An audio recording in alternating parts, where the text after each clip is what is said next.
إن الحمد لله حمدا كثيرا طيبا مباركا فيه نحمده ونصلي على رسوله الكريم أما بعد فأعوذ بالله من الشيطان الرجيم بسم الله الرحمن الرحيم جاء الحق وزهق الباطل إن الباطل كان زهوقا صدق الله العظيم উপমহাদেশের অন্যতম ইসলামী সংগঠন বাংলাদেশ জামায়াতে ইসলামী কানাইঘাট পৌরসভা এবং উপজেলা শাখার যৌথ উদ্যোগে আয়োজিত আজকের এই সিরাতুন নবী সাল্লাল্লাহু আলাইহি ওয়াসাল্লাম মাহফিলের সম্মানিত সভাপতি, সম্মানিত বিশেষ অতিথিবৃন্দ এবং আমার সম্মুখে মুহাম্মদুর রাসূলুল্লাহ সাল্লাল্লাহু আলাইহি সাল্লামের উম্মতেরা, আমরা সেই মহান মাবুদ আল্লাহ সুবহানাহু ওয়া তাআলার কালিমাতুল শুকর আদায় করি যে মহান মাবুদ আল্লাহ সুবহানাহু ওয়া তাআলা দীর্ঘ 16 বছর পরে হলেও কানাইঘাটের জমিনে, যে জমিনে জামায়াতে ইসলামীকে অবাঞ্ছিত ঘোষণা করা হয়েছিল, সেই জমিনে 15-16 বছরের ব্যবধানে আল্লাহ সুবহানাহু ওয়া তাআলা কানাইঘাটের প্রাণ কেন্দ্র কানাইঘাট পৌরসভায় জামায়াতে ইসলামের মাধ্যমে সিরাতুন নবী সাল্লাল্লাহু আলাইহি ওয়াসাল্লাম মাহফিল করার সুযোগ দিয়ে রাব্বুল আলামিন করে দিলেন। আমরা তার কালিমাতুল শুকর আদায় করি আলহামদুলিল্লাহ। আলহামদুলিল্লাহ। সম্মানিত উপস্থিতি, আমরা যে মহামানবের জীবন নিয়ে জীবন আলোচনা করার জন্য আমরা এই মাহফিলের আয়োজন করা হয়েছে, সেই মহামানবের জীবনী আলোচনা করলে যেমন সওয়াব হয়, সেই মহামানবের রেখে যাওয়া আদর্শ বাস্তবায়ন করলে আরো অনেক অসংখ্য সওয়াব হয়। সুবহানাল্লাহ বলুন। সুবহানাল্লাহ। আল্লাহর নবী সাল্লাল্লাহু আলাইহি ওয়াসাল্লাম তশরিফ আনলেন যেই যুগে, সেই যুগের নাম ছিল আইয়ামুল জাহিলিয়া, অন্ধকারের যুগ।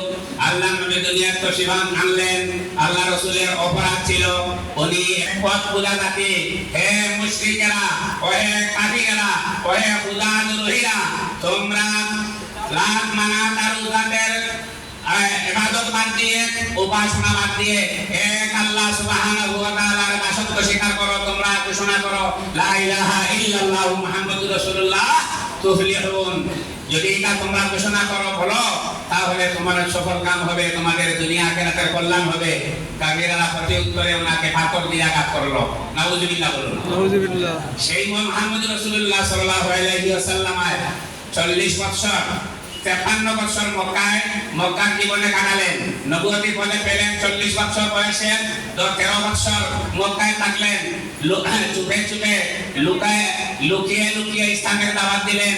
কাফিররা আল্লাহ রাসূলের দাওয়াত সহ্য করতে পারলো না। আল্লাহ রাসূল যখন নামাজে গেলেন, নামাজ পড়তে গেলেন, তখন তারা আল্লাহ রাসূলের সর মুবারকে উটের বট তারা আল্লাহ রাসূলের সর মুবারকে কাঁধে রেখে দিত। আল্লাহ রাসূল সাল্লাল্লাহু আলাইহি ওয়াসাল্লামে নামাজে যাওয়ার সময় তারা রাস্তার মধ্যে কাটা মিশিয়ে দিত। এই শেষ নয়, আল্লাহ রাসূল এই কলিমার দাওয়াত দেওয়ার অপরাধে আল্লাহ রাসূলের বংশ সহ বংশের লোকদেরকে আপনার 3 বছর প্লাস শিয়াবে আবি তালিব নামে একটি বাইকাকে এক করে কাফিররা রাখলো। নাউযুবিল্লাহ মিন যালিক।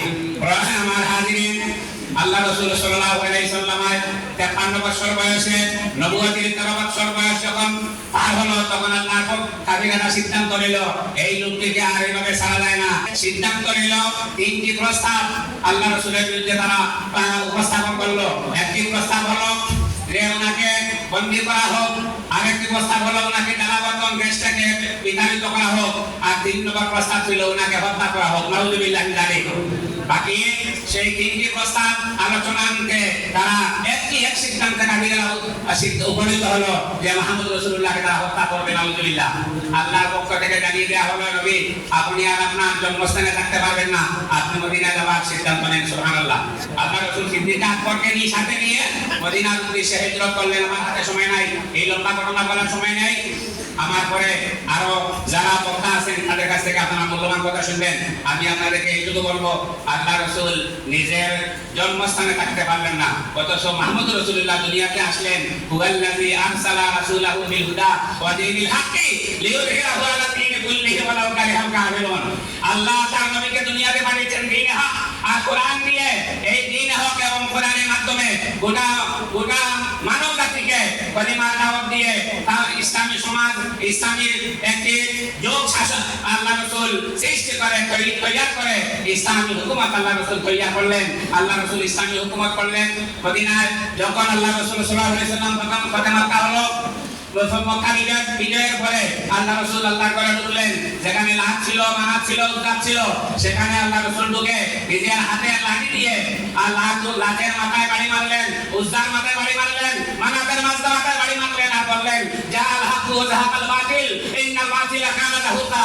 সত্য সমাগত, মিথ্যা বিতাড়িত, সত্যের বিজয় অবশ্যম্ভাবী। তাই আসুন, আপনারা জামাতে ইসলামের সাথে আর বিরোধিতা নয়, জামাত ইসলামী সংগঠনের ভাইদেরকে বলবো জামাতের সাথে বুক মিলিয়ে আল্লাহর আইন, কোরআন এবং নবীর সুন্নাহ এই জমিনে বাস্তবায়ন করার জন্য আমাদের জীবনের সমস্ত তাদের আলোচ করিয়ে দিতে আমরা প্রস্তুত আছি। আপনারা আছেন নাকি?